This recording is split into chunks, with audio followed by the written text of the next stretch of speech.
Hey guys, in this video I will show you how to play classic Super Mario game on PC. Alright, so let's begin. So guys, today I'm going to tell you 3 methods to play the classic Super Mario game on your PC. And in the third method, not only Mario, you can play many classic games on your PC for absolutely free. Method number 1. First of all, open your Chrome browser. Type extensions in the search bar and you'll see an interface like this. Click on the first site, which is the Chrome Web Store.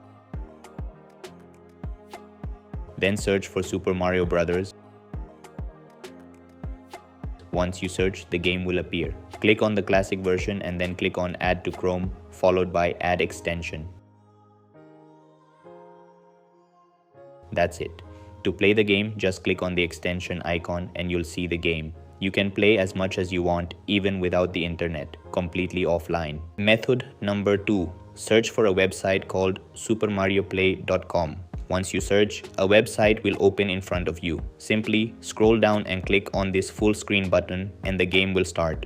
But guys, in this method, you can only play the game online using that website. Method number 3. Finally, the third method. Here I'm going to tell you about a website. With the help of this website, you can not only play Super Mario, but also many other classic games on your PC for free. Search for playclassic.games and press enter. Just go to the site and search for the game. All the games there are completely free and you can play them online without paying anything. To play Super Mario, simply search for it and you'll find Super Mario Part 1, Part 2 and Part 3 available, and that's it. This is how you can play classic Super Mario game on PC. That's all for this video. See you in the next one. Thanks.